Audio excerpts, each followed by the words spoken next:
салом бинандагони азиз, имрӯз 13 декабр аст ва ин барномаи хабариву таҳлили ахбори озодӣ. ба мавзӯи асосии барнома таваҷҷӯҳ кунед. раҳбари Қирғизистон мегӯяд минтақаҳои баҳсноки марз бо Тоҷикистон 50 ба 50 тақсим карда шуда, кори санадгузорӣ дар ҳоли анҷомёбист. додгоҳ ҳукми як гумонбар дар куштори бародар ва ҳамсараш дар кони бодомро содир кард. духтари маҳкум шуда мегӯяд падари ӯ гуноҳ надорад. дадом айбдор нестен, дадом ин кора карегишон не, дадом 68 ба даромсодиан ин кора карегишон не.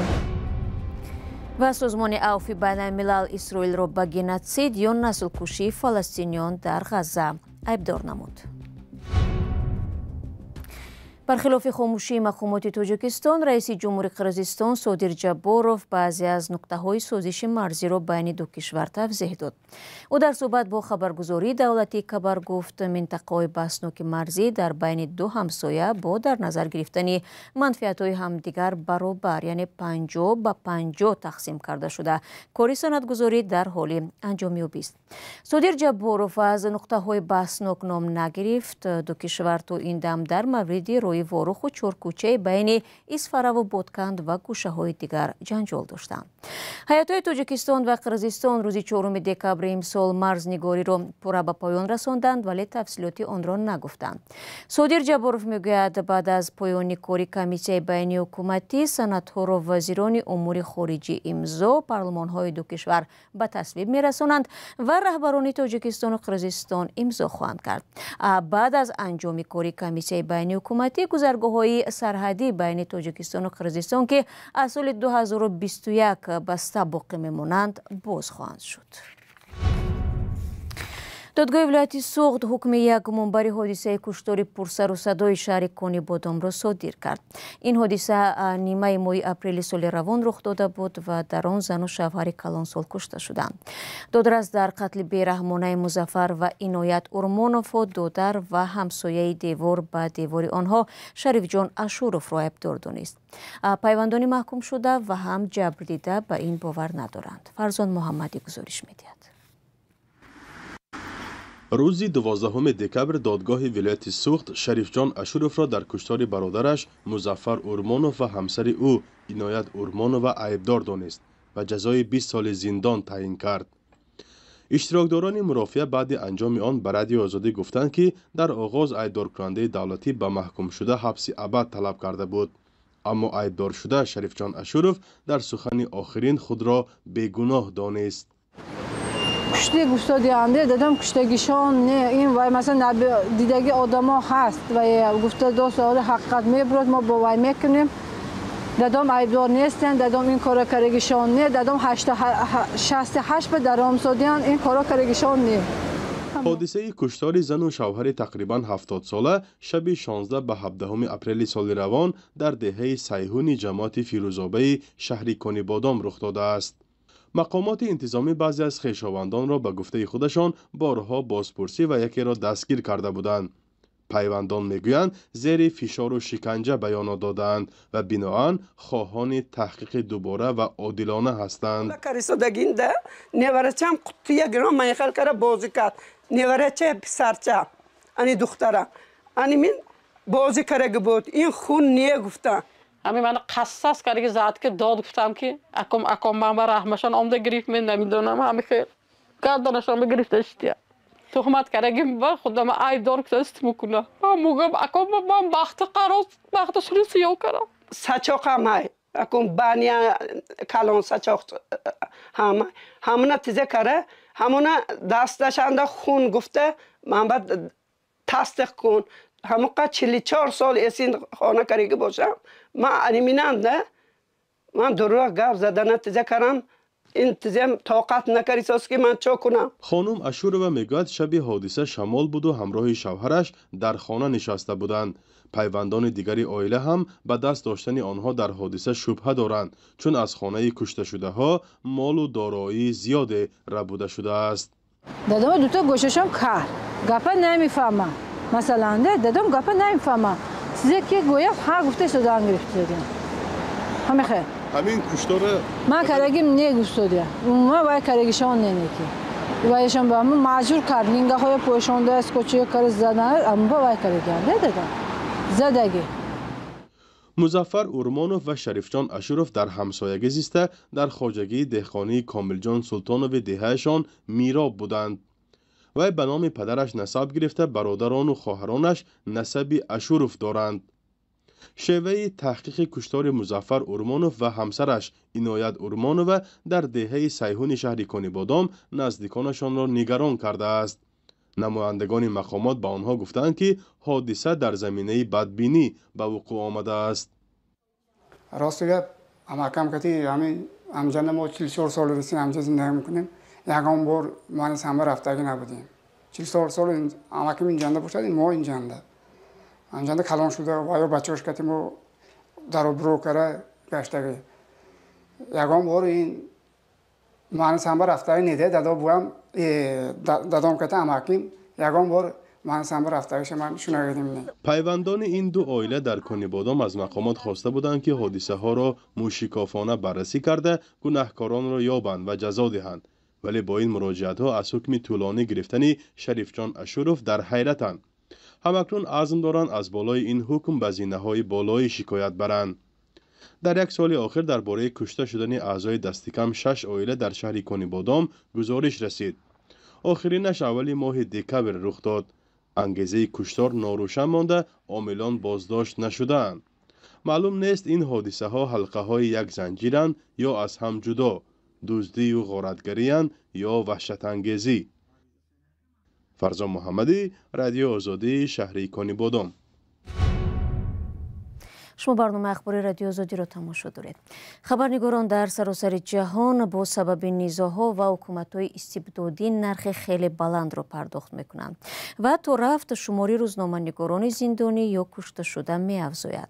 سازمان گزارشگران بدون مرز در گزارشی نوشت که 12 دکبر نشر شد میگوید امسال در سراسر جهان بیش از 50 ژورنالیست کشته شدند. ژانا کاوالیه مسئول برنامه‌های آسیای مرکزی و اروپای شرقی در گزارشگران بدون مرز با سوالهای رادیو آزادی از پاریس جواب داد و سوال اولی ما از او این بود که آیا درباره وضع ژورنالیستان حبس شده در تاجیکستان چه خبری دارد؟ در تاجیکستان 8 خبرنگار در زندان می باشد و دریافت معلومات درباره این خبرنگاران که خودسرانه بازداشت شده بودند بسیار مشکل است. ولی ما درباره شرایط بد زندان‌ها در این کشور، اتاق‌های از معیار پور، کمبود دسترسی به آب و دور بودن برخی زندان‌ها از محل زیست خویشاوندانشان خبر داریم. زیاده از این می‌دانیم که عبدالستار پیر محمدزاده در نامش نوشته بود که شکنجه شد.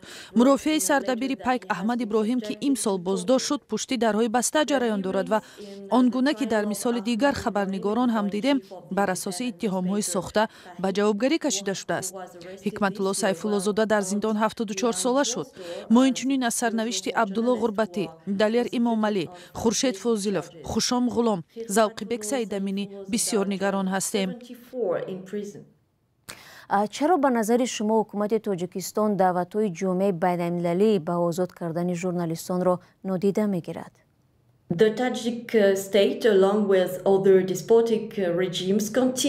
حکومت تاجیکستان مثل دیگر رژیم‌های استبدادی دعوت‌های آزاد کردن آنها را همانان نادیده می‌گیرد، ولی فشار بیشتر ضرور است و سازمان گزارشگران بدون مرز پرونده آنها را همیشه رسانه‌ای می‌کند، همانگونه که پرونده 550 ژورنالیست را که در سراسر سیاره برای اجرای وظیفه‌های کسبی خود در حبس قرار دارند. سال 2024 54 ژورنالیست و کارمند مطبوعات کشته شده است. هدف ما این است که این جنایت‌ها بی‌جزا نمانند. ما باید به مردم بار دیگر خاطر رسان شویم که ژورنالیستان برای خبر دادن درباره حادثه‌ها کشته و یا زندانی شدند. بی‌تفاوتی جامعه باعث بی‌عملی حکومت می‌شود. از نظر شما سال 2024 وضع دیگر ژورنالیستان در سراسر جهان چگونه بود؟ سازمان گزارشگران بدون مرز افزایش حمله به ژورنالیستان را بخصوص در منطقه‌های نظام مشاهده می‌کند. نصف ژورنالیستان امسال در میدان جنگ کشته شدند. غزه خطرناکترین نقطه جهان شده است و در 5 سال اخیر اینجا شمار بیشترین ژورنالیستان کشته شدند. حالا 550 ژورنالیست در زندان است و این 7% بیشتر نظر به سال گذشته است. گزارشگران بدون مرز برای دفاع از ژورنالیستان و ژورنالیستیک به تدبیرهای سریع دعوت می‌کند. برندگان عزیز، پاسخ ژان کاوالی مسئول برنامه‌های آسیای مرکزی و اروپای شرقی در گزارشگران بدون مرز را به سوال‌های رادیوی آزادی شنیدید.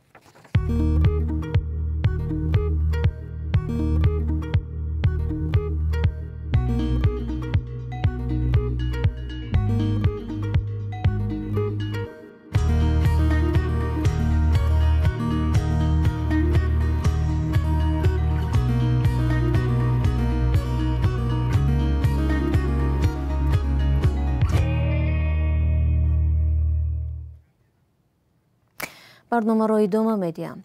سازمان عفو بین الملل اسرائیل را به گنوسید یا نسل کشی فلسطینیان در غزه عیبدار نمود. این سازمان بعد از آموزش دلیل‌های زیاد به چنین خلاصه رسیده است. اسرائیل ادعای نسل کشی در غزه را قطعاً رد می‌کند. همکارم مومن احمدی گزارش صدای آمریکا در این باره را پیشنهادی ما و شما می‌کند. مقامات بهداشتی زیر نظر حماس در غزه از کشته شدن بیش از 44,000 فلسطینی در 1 سال و 2 ماه جنگ خبر می‌دهند. در میان کشته شده ها جنگجویان نیز هستند، ولی حماس میگوید اکثر کشته شده ها مردم عادی از جمله 13,000 نفرشان کودکانند. حمله های اسرائیل محله های اهالینشین را در غزه به خاک یکسان کرده است. سازمان ملل میگوید نزدیکی 2 میلیون نفر بیخانه شدند. سازمان های مدد رسان از خطر گرسنگی شدید در شمال غزه هشدار می‌دهند. سازمان عفو بین الملل در گزارش تازه خود رفتارهای اسرائیل را گنوسید یا نسل کشی گفته است. These crimes were and continue to be deliberate actions. این جنایت ها هدفمندانه بوده، همان گونه برای نابودسازی فلسطینی ها در غزه ادامه دارند. آنها بی ترس از جزا دیدن عمل کردند. خلاصه دلیل های زیاد وجود دارد که اسرائیل دست به نسل کشی زده است. That Israel is committing genocide is unequivocal, evidence-based. این سازمان به حرف مقامداران اسرائیل از جمله بن گویر وزیر امنیت ملی این کشور اشاره نموده است که دعوت کرده بود غزه به خاک یکسان کرده شود. ما بیانیه های یافتیم که به نسل کشی و جنایت های دعوت میکنند که خلاف قانون های بین المللی هستند. ما نوارهای را سنجیدیم که سربازان هم این عقیده را تکرار و به نابودی کامل ساکنان غزه دعوت میکنند. اسرائیل شدیداً اتهام نسل کشی را رد میکند و میگوید گزارش امنستی اینترنشنال پررو دروغ است. نظامیان این کشور میگویند جنگجویان حماس در مکتب و بیمارخانه ها پنهان شده اهالی آسایشته را همچون سپر استفاده میکنند. تصدیق این ادعا مشکل است چون اسرائیل بر روزنامه‌نگاران خارجی اجازه ورود به غزه را نمیدهد. اسرائیل همزمان حماس را به نسل کشی در حمله روزی 7 اکتبر سال گذشته که باعث کشته شدن بیش از 1200 نفر و ربودن بیش از 240 نفر شده بود عیبدار میکند. اسرائیل عملهایش را خوددفاعی بر اساس قانونهای بین المللی مینامد.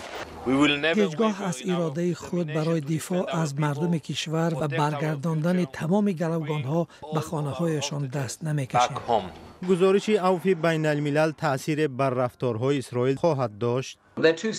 دو عامل تاثیررسان به اسرائیل و اسرائیلی ها هست، یکی حکومت امریکا و دیگری افکار عام در این کشور که حکومت را به گرفتن تصمیم فشار آورده می تواند. فکر می کنم که این گزارش تأثیری ندارد. عفو بین الملل هشدار داد که امریکا و دیگر شریکان اسرائیل امکان دارد که در نسل کشی احتمالی شریک شوند. از این رو دعوت کرد که از دادن سلاح به این کشور خودداری کنند.